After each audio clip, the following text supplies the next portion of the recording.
Hello everyone and welcome to my channel. Today we'll dive deep into the subatomic particles of Christopher Nolan's new film, Oppenheimer. Before we begin, I want to be clear about something. This review is like that late-night slice of pizza. It might not be for everyone, but if it's up your alley, oh boy, it's delicious. The video will analyze the film from 4 debatable points. 1. Coolness of characters. 2. Epicness. 3. Mental faps. 4. Rewatchability. Rewatchability. Oppenheimer is as complex as a nuclear reaction diagram.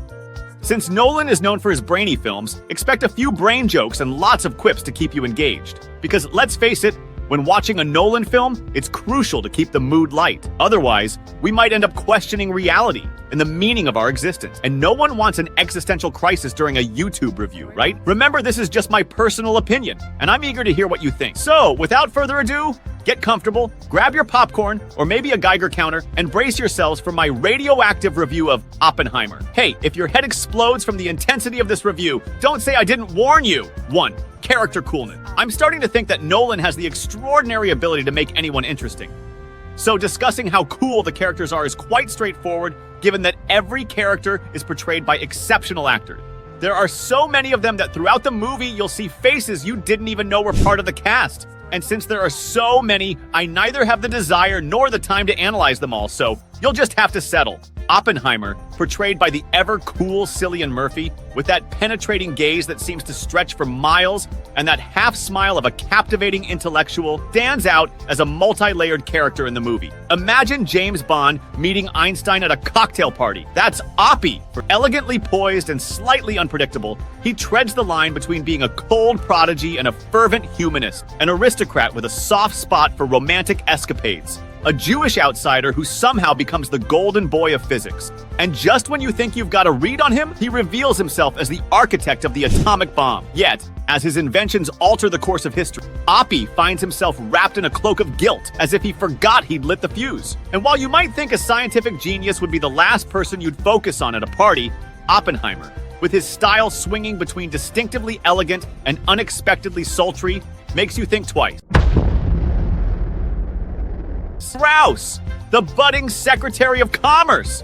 Never let him invite you to a birthday party of yours, especially if there are scientists around. Yes, friends, Robert Downey Jr. showed us a Strauss who, well, let's face it, will never be top of the class in physics. But when it comes to pure envy and revenge, he's your man! Downey Jr. really captured the essence of the character, a perfect mix of arrogance and insecurity. Yet, there is something fascinating about watching him navigate a world of brains, trying to keep up with his short legs of political insight. And between us, who wouldn't want to see Iron Man dressed as a bureaucrat? Yes, Downey Jr., you gave us an extraordinary performance. General Leslie Groves bursts onto the screen, and boom! He's instantly a whirlwind of charisma.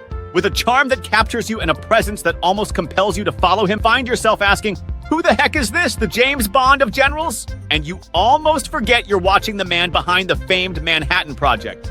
Ah yes, that little project that slightly revolutionized humanity's history. Not only is he a resilient and devoted character, but he also embodies unwavering loyalty, a strong sense of justice, and steadfast determination while standing by Oppenheimer's side.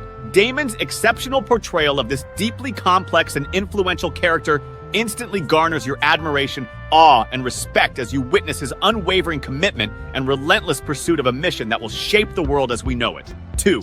Epicness. Ah, Christopher Nolan and action scenes, a bond tighter than an Italian with his pasta. But in Oppenheimer, there are no spaceships, black holes, or superheroes with flashy masks.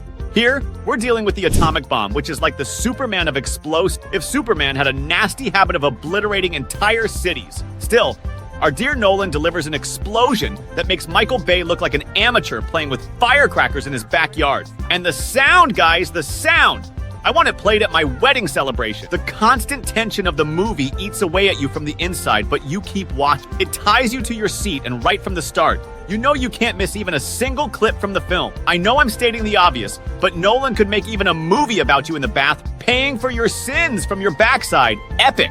You know, a movie is epic when it not only rocks the box office, but also has you pondering concepts like time, morality, and the specific gravity of a human life. Oh yes, the specific gravity. Remember those dull chemistry lessons in school? Well, Nolan turned them into a blockbuster. Well done, Chris. You just made the periodic table interesting. 3. Mental faps. The The film delves deep into the shadowy and ambiguous heart of a historical figure like Oppenheimer, allowing us to gain a unique perspective on the world through the eyes of a physicist consumed by the pursuit and creation of one of the most powerful and destructive weapons known to mankind. When it comes to the central themes and messages, the movie skillfully explores the dual nature of humanity, the ethical considerations surrounding the use of science for destructive purposes, and the timeless struggle between logic and emotion. However, what truly captivates is the unexpected twist. Each character is like a universe in itself, filled with layers of complexity and depth. And if Oppenheimer, brilliantly portrayed by the talented Cillian Murphy, were to be compared to a dessert, he would be a chocolate mousse with a rich, melting center of moral ambiguity and inner conflict. 4. Rewatchability. We come to the big question. Is this film worth a rewatch, or is it a one-way journey into the world of the dull and déjà vu? Well, brace yourselves, because Oppenheimer is like that grandma's lasagna that somehow tastes even better the next day. The first time you watch it, you immediately realize that by the time you leave the theater, you've missed something. The film is well crafted, but it bombards you with a vast amount of information and scenes that aren't in chronological order, which clues you into how things went down.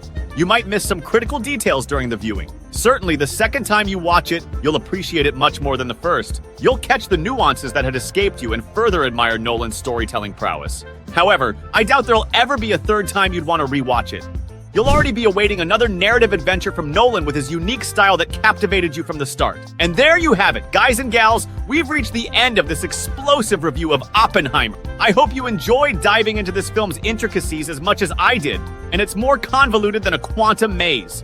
At the very least, I hope your brains are still in one piece. If you enjoyed this video, drop a like and subscribe to the channel for more content that might make you shout Eureka!